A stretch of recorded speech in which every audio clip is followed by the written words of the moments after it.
Sabe onde que pega essa questão, esse detalhe que a gente tá falando? Por exemplo, sabe quantas derrotas tem o Vasco da Gama? O Vasco da Gama é o 8º colocado. O Vasco da Gama tem um jogo a menos. Caso vença, pode chegar em 37 pontos, ficando a 2 do Bahia, que tá em 7º.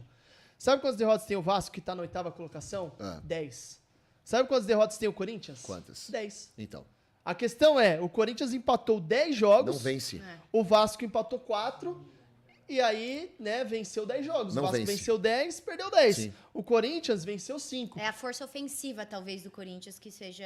A questão é que, assim, o importante num pontos corridos, às vezes é melhor você perder 2 jogos. Ao invés de você empatar 2 jogos e perder 1, é melhor você perder 2 jogos e ganhar 1. Sim. Porque você faz 3 pontos e a questão não é só ter 1 ponto a mais. Número de vitórias. O Corinthians chegou a 5 vitórias.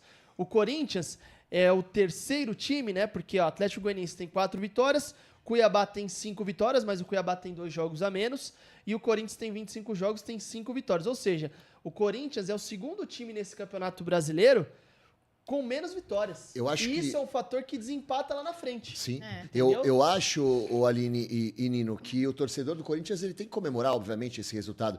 Mas eu, como comentarista, eu, como o apresentador aqui do Link Esporte Clube, eu tenho que analisar o que vem acontecendo com o Corinthians. E assim, o Corinthians se salva no ano passado, por causa do Romero. Esse ano tem condições de se salvar.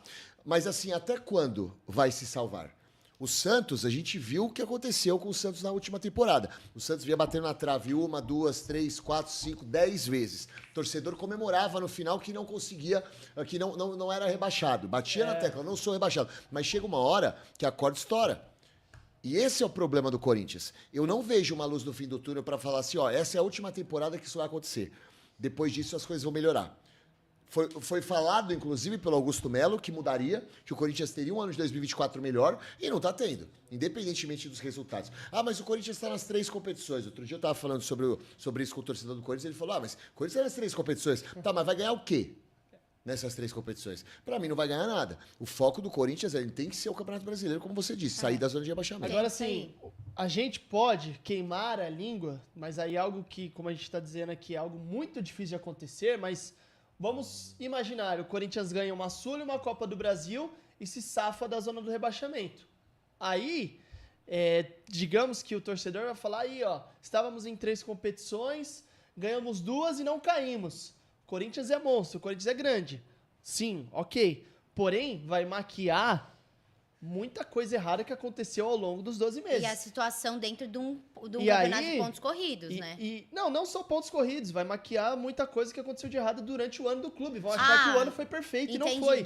Até com a questão sei lá, da diretoria, as coisas envolvendo. Assim, ó, aí o Augusto Melo, um exemplo, chega no final do ano e fala, o trabalho foi realizado com perfeição. Ganhamos 2 competições e não fomos rebaixados. Só que, na verdade, não. Vai mascarar um problema que pode se repetir na próxima temporada, como o Gui tá dizendo. Porque a cada ano a gente vê o Corinthians sempre querendo sair da lama ali de baixo para não cair para a zona para a Série B, para se manter na Série A.